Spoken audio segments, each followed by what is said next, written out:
اور ان کی اپنی جماعت کا کوئی بھی شخص کھڑا ہو کر اگر یہ الزام لگا دے تو کیا اس کے الزام پر عمران خان کو قاتل تصور کیا جا سکتا ہے یا اس کے بیس پر عمران خان کو پھانسی کے پھندے تک لے جایا جا سکتا ہے؟ ممکنہ طور پر اسی طرح ہو سکتا ہے کہ پہلے نواز شریف کی جماعت سے ایک شخص کو کھڑا کیا گیا کہ نواز شریف نے ارشد شریف کو قتل کروایا ہے، پھر یہی الزام کسی عمران خان کی جماعت کے شخص کو کھڑا کر کے لگایا جائے گا، فیصل باؤڈا طرز کے بندے کو، کہ عمران خان نے ارشد شریف کو قتل کروایا ہے۔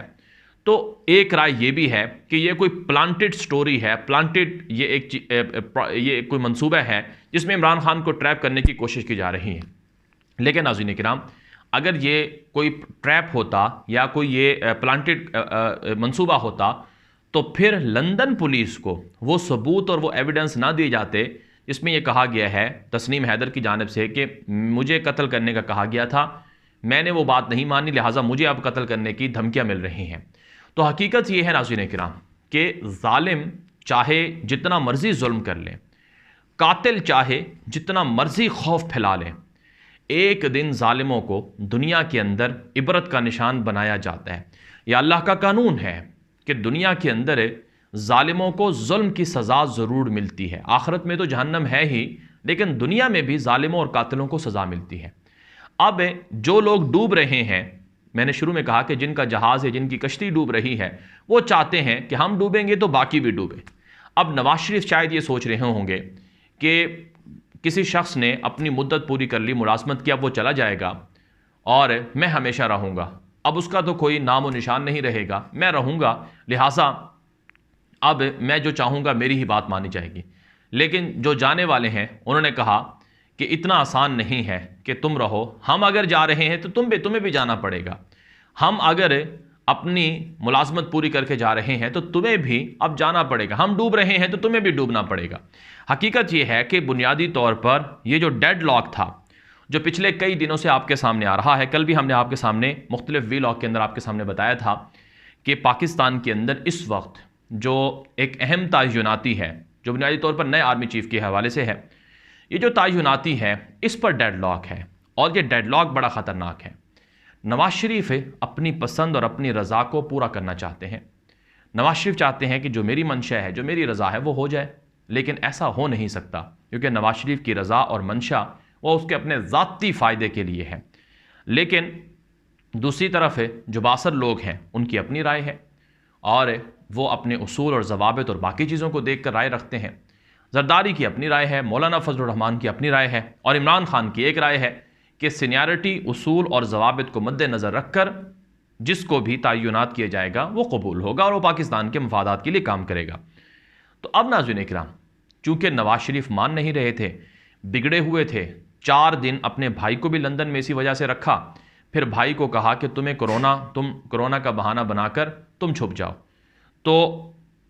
بھائی تو کرونا کا بہانہ بنا کر چھپ گیا، اور آپ نے دیکھا کہ 5-6 دن ہو گئے ہیں شہباز شریف کا کوئی اتا پتہ نہیں ہے۔ وہ الگ بات ہے کہ پس پردہ میٹنگ بھی ہو رہی ہیں، رابطے بھی ہو رہے ہیں، اور تھپڑوں کی یا سخت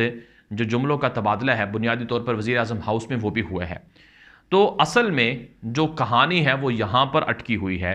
کہ یہ وارننگ ہے کہ اگر تم ہماری بات نہیں مانو گے تو پھر دیکھ لو پھانسی کا پھندا تیار ہے۔ اور دوسری طرف اگر ہم اسے ایک اور زاویے سے دیکھیں تو وہ یہ حقیقت یہ ہے کہ ارشد شریف جیسا پاکستان کا بہادر نڈر صحافی، جو پاکستان میں رول آف لا کی بات کرتا تھا، جو سب سے بڑا تحقیقی اور ریسرچ کرنے والا صحافی تھا، کرپشن کے خلاف سب سے طاقتور آواز تھا، ارشد شریف مظلوم کو جس مظلومیت کے ساتھ شہید کیا گیا کینیا میں، آج ہر پاکستانی جو ان سے ملا بھی نہیں، جو ان کو پہلے جانتا بھی نہیں تھا، وہ بھی ان کی شہادت کے بعد افسردہ ہے، اور اسے نہیں لگتا کہ ارشد شریف شہید ہوئے ہیں۔ اور یہ اللہ رب العزت کی وہ قرآن پاک کے اندر آتا ہے کہ شہید کبھی مرتے نہیں ہیں، وہ ہمیشہ زندہ ہوتے ہیں۔ تو ارشد شریف آج بھی تقریباً 1 ماہ ہونے والے ہیں ان کی شہادت کو، آج بھی وہ زندہ ہیں، آج بھی ان کو ہر شخص یہ کہتا ہے کہ وہ آج بھی زندہ ہے، دلوں کے اندر بستا ہے۔ تو بنیادی طور پر اس مظلوم شہید کی جو شہادت ہے، اور اس مظلوم شہید کی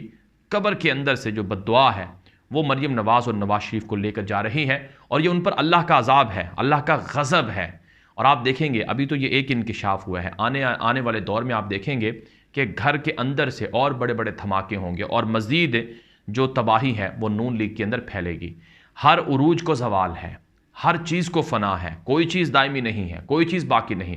باقی رہنے والی ذات صرف اللہ کی ہے، اور اللہ نے جو چیزیں باقی رہنے کے لیے بتائی ہیں، جس میں ایک علم ہے اور ایک اچھے اور نیک کام ہے جس سے لوگوں کو فائدہ ہو، اور اسی طرح سے نیک صالح اولاد ہے۔ یہ تین چیزیں رسول پاک صلی اللہ علیہ وسلم نے حدیث کے اندر بتائی ہیں کہ جو ہمیشہ زندہ بھی رہتی ہیں۔ تو نواز شریف اور مریم نواز کے جو کارنامے ہیں جن سے پاکستان کو نقصان ہوا، جن سے عوام کو نقصان ہوا، اب ان کارناموں کی سزا کا وقت ہے، اور یہ عذاب الہی ہے۔ اور آپ دیکھیں گے آنے والے دنوں میں مزید بھی کئی چہرے بے نقاب ہوں گے، کئی لوگ ننگے ہوں گے، کئی لوگ ایکسپوز ہوں گے، اور جلد ارشد شریف شہید کو انشاءاللہ انصاف بھی ملے گا، اور جو تحقیقات ہیں وہ آگے جائیں گی۔ عمران خان اور ان کی جماعت نے یہی کہا ہے کہ پاکستان کی عدالتوں کو جاگنا چاہیے، جو انکشافات ہوئے ہیں اس پر کمیشن بننا چاہیے۔ حیرت انگیز طور پر پاکستان کی عدالتیں اور میڈیا اس حوالے سے خاموش ہے۔ وہ میڈیا جس سے پہلے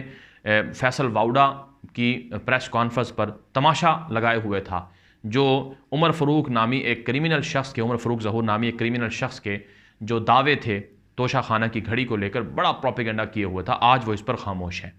یہ ویڈیو عام کر دیں۔ مزید اس طرح کی معلومات اور خبروں کے لیے آپ ہمارا یوٹیوب چینل ہے غلام نبی مدنی، اسے سبسکرائب کر لیں، جبکہ ہمارا فیس بک پیج ہے غلام نبی مدنی آفیشیل، اسے بھی فالو کریں، لائک کریں۔ اب تک کے لیے اتنا ہی اجازت دیجیے۔ السلام علیکم ورحمۃ اللہ وبرکاتہ۔